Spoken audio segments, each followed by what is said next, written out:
एक मित्र ने प्रश्न पूछा है कि जब मैं आनापानसती में बैठता हूँ तो थोड़ी ही देर में मैं अनकॉन्शियस हो जाता हूँ। मेरे आजू बाजू में जो भी चीज़ें घट रही होती हैं मुझे सब पता होता है, लेकिन मैं उनमें फ़र्क महसूस नहीं कर पाता। क्या मैं नींद में हूँ या मैं ध्यान में हूँ?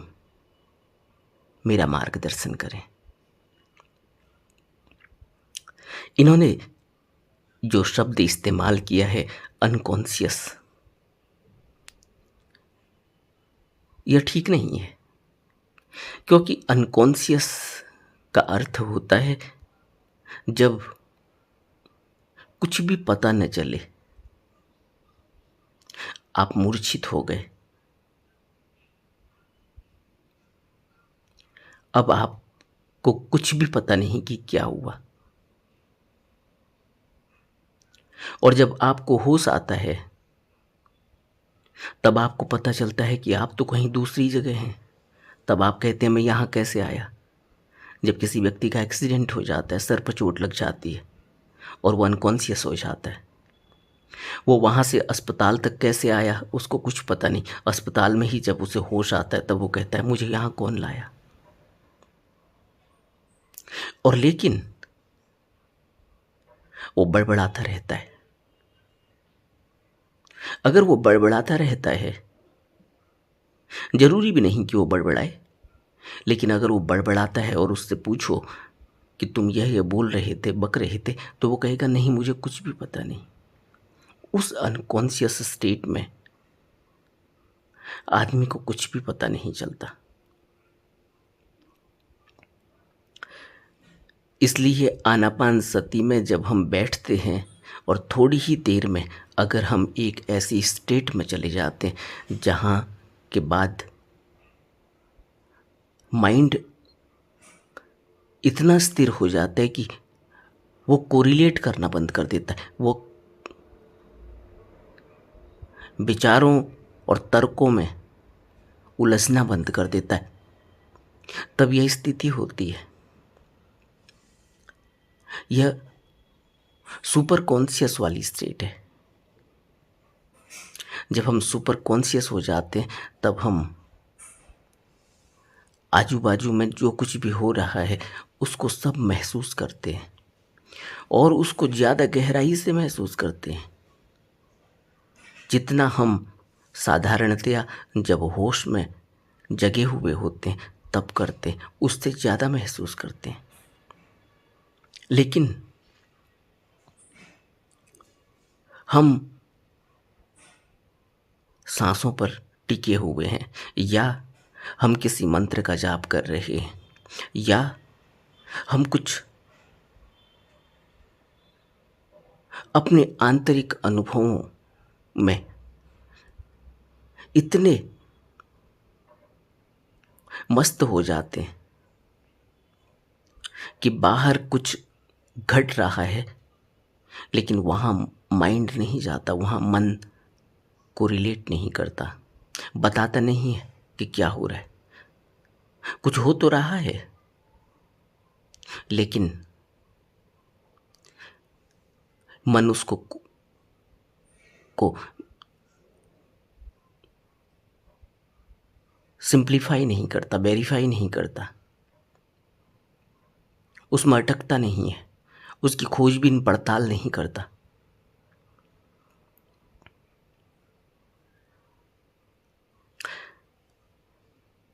ध्यान जब लगता है तब ऐसा होता है कि हम पूरे होश में होते हैं, लेकिन हमारा ध्यान टिका हुआ है। यह नींद नहीं है। नींद में पता थोड़ी चलता है। नींद में हम होते हैं और कमरे में कितनी बार कोई आया कोई गया, घरों में हमें यह सब आसानी से हम करते भी हैं और हमारे साथ भी होता है। घर में दिन में खाना खाकर कोई सोया हुआ होता है या हम सोए हुए होते हैं, उस कमरे से कितने लोग आकर चले जाते हैं, हमें कुछ पता नहीं। क्या तुम यह कह सकते हो कि मैं नींद में था और मुझे पता चला कि कौन कितनी बार आकर गया है? कभी ऐसा होता है जब नींद बहुत हल्की होती है, तब पता चलता है कि हाँ, कोई आया था, कोई आवाज़ सी हुई थी चलने की, कोई गुजरा होगा। लेकिन अगर हम नींद में हैं गहरे, तो हमें कुछ भी पता नहीं चलता कि कौन आया कौन गया। और कभी कभी नींद में ऐसा होता है कि दूर कहीं बातें चल रही हैं, कोई दूसरे कमरे में कोई आवाज़ सी आई, लेकिन आप नींद में थे, हल्का सा आपको पता चला, फिर आप सो गए, गहरी नींद में चले गए। बाद में आप उठ के पूछते हो कि कौन आया था, कोई आवाज़ सी आई थी मुझे, कभी कोई किसी के हंसने की या किसी के ज़ोर से बात करने की। वो होता है नींद में कभी कभी। लेकिन अगर पूरी तरह से महसूस हो रहा है आजू बाजू में क्या घट रहा है, यह पूरी तरह से मन में पता चल रहा है, लेकिन वहाँ ध्यान नहीं जाता, ध्यान वहीं टिका हुआ है जो हम कर रहे हैं, तो यह स्थिति अच्छी है, यह ध्यान की स्थिति है। लेकिन अगर ऐसा है कि मैं कर रहा हूँ और मैं नींद में चला गया, हल्की नींद में चला गया, और मुझे पता है कि वहाँ कुछ हुआ है, कोई बातचीत कर रहा था, आजू बाजू में खाना बन रहा है, खाने की कुछ स्मेल आ रही है, मुझे महसूस हो रहा है, और मैं नींद में हूँ, कच्ची नींद में हूँ। इस फर्क को महसूस करना चाहिए। अगर मैं वहाँ नहीं हूँ जहाँ जो मैं कर रहा हूँ, तो मेरा मन फिर जरूर एक ओब्लिवियन स्टेट में है, एक ऐसी स्टेट में जहाँ पर वो चीज़ों को आधा आधा महसूस कर रहा है और आधा वो नींद में है। तो यह तुम्हें ही पता होगा कि तुम जब ध्यान की स्थिति में होते हो, तब तुम्हें अपने आसपास, क्योंकि तुमने प्रश्न पूछा है कि आजू बाजू में जो कुछ भी घट रहा होता है मुझे सब पता होता है। अगर सब पता होता है और माइंड उसको रिलेट नहीं कर रहा है, तो फिर तो माइंड वही है जहाँ जो भी हम काम कर रहे हैं। लेकिन अगर आजू बाजू में जो घट रहा है वो आधा आधा पता चल रहा है और मैं उसको कोरिलेट नहीं कर पा रहा हूँ, लेकिन मैं एक ऐसी स्टेट में हूँ जहाँ पर मैं जो काम कर रहा हूँ उसका भी मुझे पता नहीं है, तो फिर मैं काम कौन सा कर रहा हूँ? मैं काम कर रहा हूँ आनापानसती। आनापानसती एक स्टेट है, आनापानसती एक अभ्यास है जिसमें मैं मन को स्थिर करके आती जाती सांस को देख रहा हूँ, वहाँ टिका हुआ हूँ। अगर मुझे वहाँ होश है तो फिर आजू बाजू में जो कुछ भी घटता रहा होगा, लेकिन मैं वहाँ स्थिर हूँ। और दूसरी बात है कि आजू बाजू में जो घट रहा है मुझे महसूस हो रहा है, लेकिन मैं वहाँ नहीं हूँ जहाँ मैं आनापानसती में अपनी आती जाती सांस को देख रहा हूँ। मैं नींद में हूँ, आधी नींद में। एक बेहोशी सी मेरे अंदर है। होता है अक्सर ऐसा, आदमी ध्यान में बैठा होता है लेकिन वो एक दूसरी स्टेट में चला जाता है, जहाँ उसे पता चल रहा है कि कोई कमरे में से गुजरा है, कहीं कमरे में कोई बातचीत चल रही है, कहीं किचन में कोई आवाज़ चल रही है, लेकिन वो एक दूसरी स्टेट में। लेकिन वो जो काम कर रहा है उसमें भी उसका होश नहीं है। तो यह स्थिति आती है। लेकिन जो भी हो, स्थिति अच्छी है, इसलिए अच्छी है कि कम से कम इसके बाद मुझे शांति मिलती है। हमेशा भी ध्यान करने वाले को जब भी ऐसी स्थितियां आती हैं उसके साथ, तो जब वो उठता है तो अपने को हल्का महसूस करता है।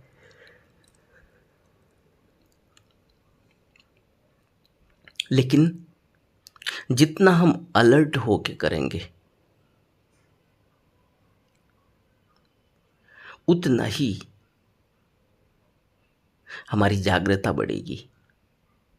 क्योंकि धीरे धीरे तो ऐसी स्टेट आती ही है जब हम पूरी तरह से अपनी सांस में स्थिर हो जाते हैं, अपने ध्यान में स्थिर हो जाते हैं। तब फिर हम आंतरिक अनुभवों को महसूस करने लगते हैं।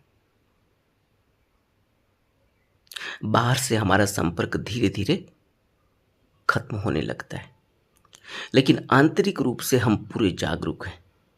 हमें आंतरिक अनुभव महसूस हो रहे हैं, आंतरिक प्रकाश महसूस हो रहा है, आंतरिक आवाज महसूस हो रही है। हम उस अस्तित्व की आवाज से जुड़ने लगते हैं, उस अस्तित्व की ऊर्जा को अपने अंदर महसूस करने लगते हैं। जैसे जैसे हम अपने अंदर गहरे में डूबने लगते हैं, हमारा संपर्क बाहर से कट हो जाता है, टूट जाता है, लेकिन आंतरिक रूप से हम जुड़ जाते हैं। जब हम लौट कर आते हैं तो हम बिल्कुल ही हल्के और मन में गहन शांति का अनुभव करते हैं। इसलिए जैसे जैसे हम आनापान सती और विपश्यना में अपने अंदर की तरफ बढ़ेंगे, वैसे वैसे हमारे अनुभव सूक्ष्म होने लगेंगे। तब हमें वह वेदनाएं पता चलेंगी जो सूक्ष्म वेदनाएं हैं, जो तरंगें इस शरीर में उठ रही हैं, व्यय हो रही हैं, फिर उठ रही हैं, फिर व्यय हो रही हैं। अभी हम उनको महसूस नहीं कर पाते, क्योंकि अभी हमारा ध्यान बाहर की तरफ बहुत ज़्यादा फैला हुआ है।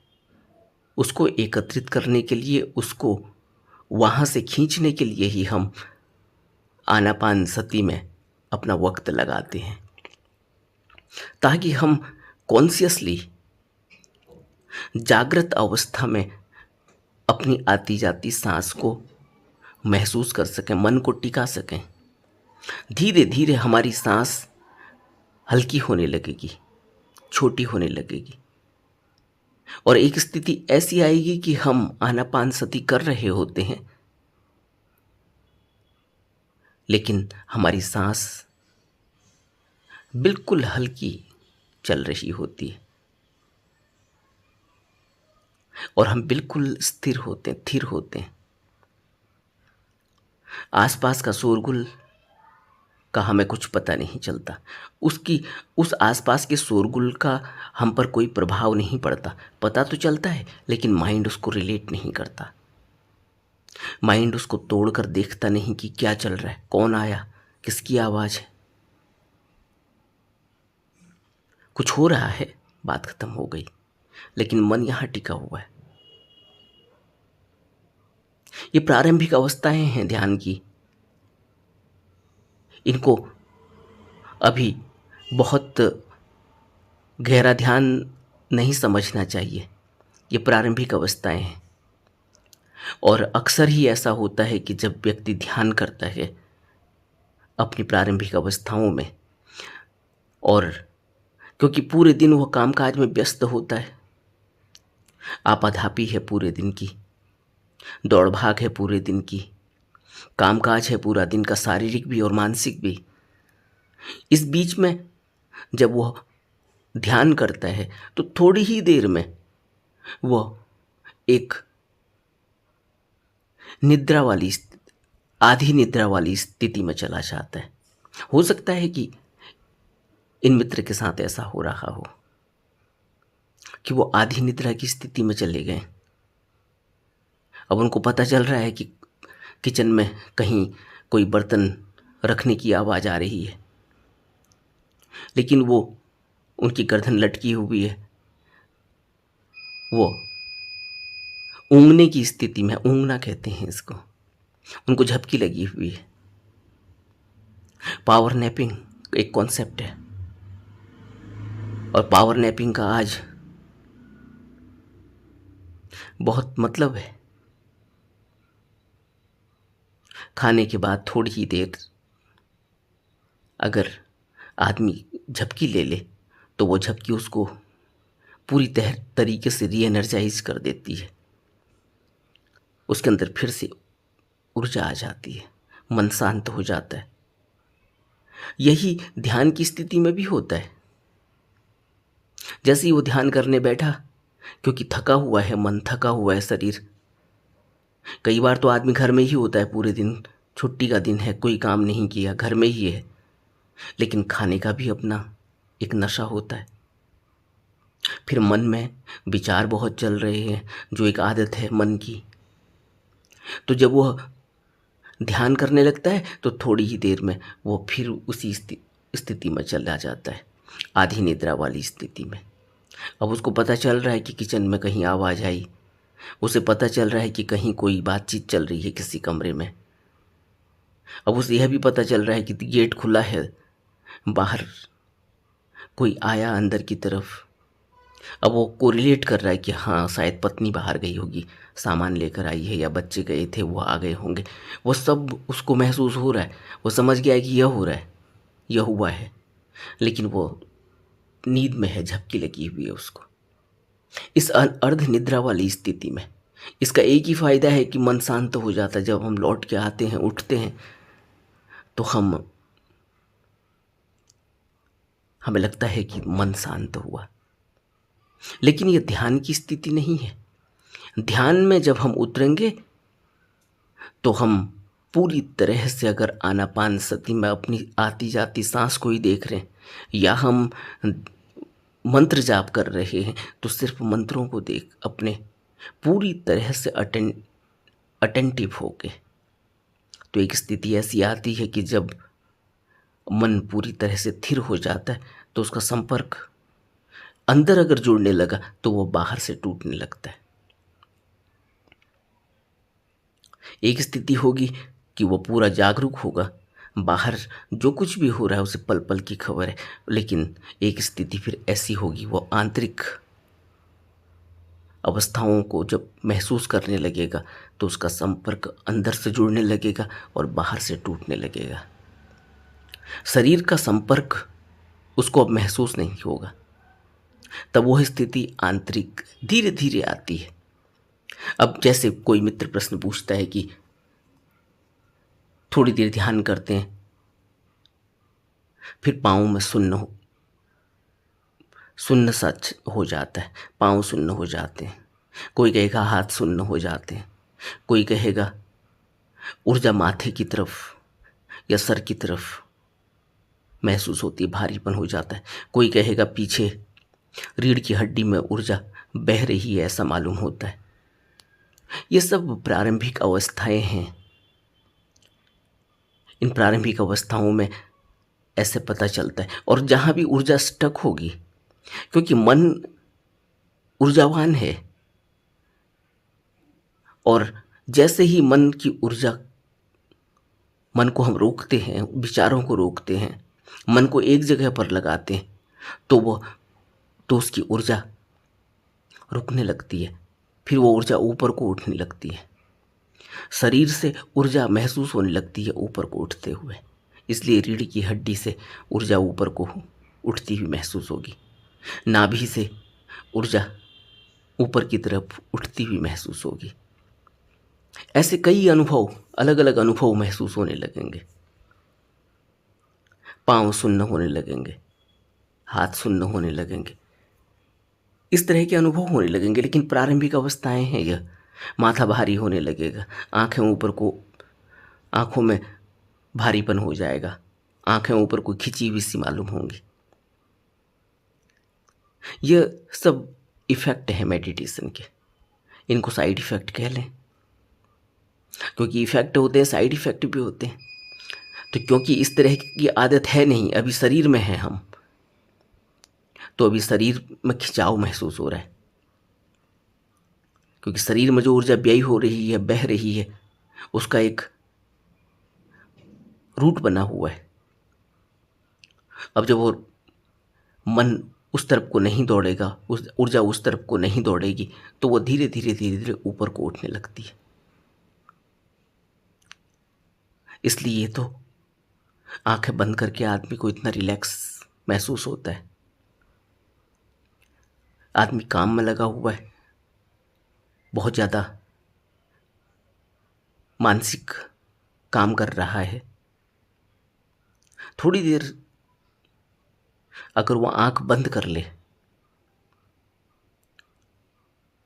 तो उसे एक शांति महसूस होती है, तनाव कम हो जाता है। इसलिए अक्सर ही जो लोग पढ़ने का काम करते हैं, पढ़ाई लिखाई कर रहे हैं, कुछ एग्ज़ाम की तैयारी कर रहे हैं, जब वो काफ़ी देर तक पढ़ लेते हैं तो थोड़ी देर आंखें बंद करके रिलैक्स हो जाते हैं। उस आंखें बंद कर लेने से उनकी ऊर्जा जो आंखों के रास्ते बही हो रही है वो थमने लगती है, एक शांति महसूस होने लगती है। क्योंकि आंख खुलती है तो फिर या किताब में कुछ देखेगी, आंख खुलती है कहीं कोई चित्र देखेगी, वस्तु देखेगी, आंख खुलती है कुछ नहीं तो दीवार को ही देखेगी। ऊर्जा बाहर की तरफ जा रही है। इसलिए आंख बंद करके थोड़ी सी स्थिरता मालूम होती है, स्थिरता मालूम होती है, शांति मालूम होती है। इसलिए जो आदमी थक जाता है मानसिक काम करके, थोड़ी देर रिलैक्स होने के लिए आंखें बंद कर लेता है। लेकिन ध्यान की यह प्रारंभिक अवस्थाएं हैं। इसमें यह टिप्सी, इसको क्या कहें, इसको ऐसा कह सकते हैं कि एक ऐसी अवस्था जिसमें आदमी अर्ध मूर्छित हो जाता है, आधी नींद में चला जाता है, ऐसी अवस्था हो सकती है। लेकिन मन बुझ सा जाता है, करता है थोड़ी देर आनापानसती, फिर बुझ सा जाता है, अचानक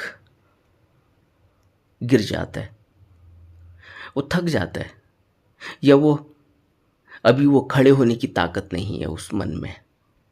इतना बोझ, इतना इतना उसको जैसे ही रोकते हैं, उसको टेलीविज़न में देखने में लगा दो, उसे कोई मैच देखने में लगा दो, तब उसे नींद नहीं आती, तब उसे कोई ऊँग नहीं आती, तब वो अर्ध मूर्छा में नहीं जाता। लेकिन जैसे ही आप उसे आनापानसती में लगाओगे या कहीं एक जगह टिका दोगे, तुरंत उससे वो मूर्छित होने लगेगा। ऐसा होता है, आदमी की ऊर्जा जब बाहर व्यय हो रही होती है लगातार, वो आदमी जब ध्यान में करने लगता है तो थोड़ी देर में वो उसकी गर्दन लटक जाती है, फिर वो कहे कि क्या ध्यान करें, हमें तो नींद आ जाती है। लेकिन उसी आदमी को आप टेलीविज़न, कोई उसकी पसंद की मूवी आ रही हो जो वो पसंद करता है, कोई रोमांटिक हो या कोई वैसे लव स्टोरी हो या कोई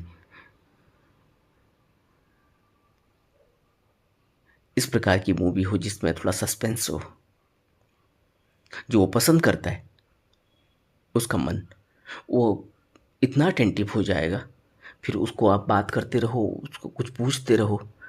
अक्सर ही घर में ऐसा होता है, बाप या माँ टेलीविज़न देख रहे हैं, बच्चे आकर कुछ कहते हैं तो उनका ध्यान लगा हुआ है टेलीविज़न में, और वो इधर कुछ कहते हैं तो थोड़ी देर में वो झल्ला जाते हैं, फिर पीटेंगे बच्चे को, चुप हो, कुछ भी बोल रहे हो, डिस्टर्ब मत करो।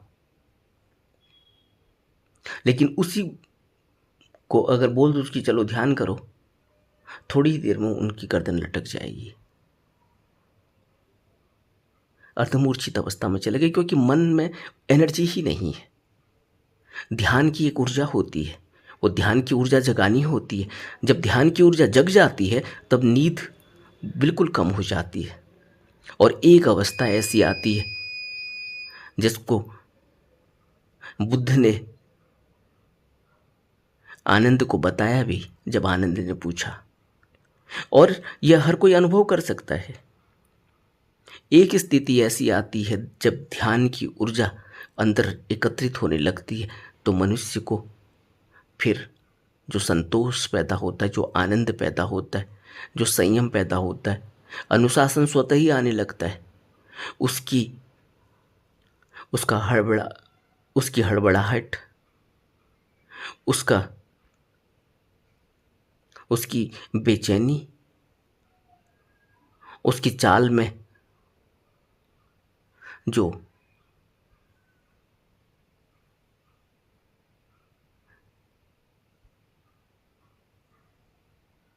दौड़ने वाली स्थिति है, उसकी चाल में जो असंयमता है, वो सब गायब हो जाती है। उसकी स्थिरता उसकी चाल से भी पता चलती है, उसकी स्थिरता उसके बोलने से भी पता चलती है, उसकी स्थिरता उसके खाने से भी पता चलती है, उसके हर काम में उसकी स्थिरता उसके ध्यान का पता चलता है। जब ध्यान घटेगा तब पता चलेगा। और ऐसे ही उसकी नींद भी गायब हो जाती है। मन में जब ध्यान की ऊर्जा एकत्रित हो जाती है तो मन में जो शांति घटित होती, जो स्थिरता घटित होती है, फिर उसके बाद नींद की आवश्यकता नहीं है। नींद आती ही नहीं। आदमी शांत स्थिर पड़ा हुआ है, शरीर आराम कर रहा है और आदमी पूरा अटेंटिव होता है, होश में होता है, परम होश में। और फिर नींद बिल्कुल गायब हो जाती है। और नींद नहीं आई रात भर, इसका भी उसे कुछ पता नहीं चलता। दूसरे दिन वो बिल्कुल फ्रेश होता है। और जो उसके साथ होता है उसे लगेगा कि यह आदमी तो रात भर सोता ही नहीं, या ऐसा लगेगा कि वो यह तो हमारे ही साथ रात भर सोया हुआ था।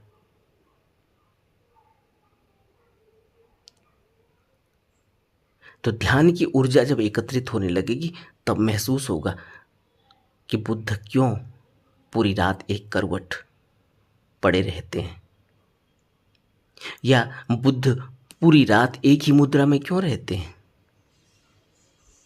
वो शरीर की स्थिरता, वो मन की स्थिरता ध्यान की ऊर्जा एकत्रित होने का प्रमाण है। तो यह आपका ही अनुभव आपको बताएगा कि आप किस स्थिति में हैं। क्या आप अर्धमूर्छा में हैं? अगर आप अर्धमूर्छा में हैं तो फिर ध्यान की ऊर्जा एकत्रित नहीं हुई।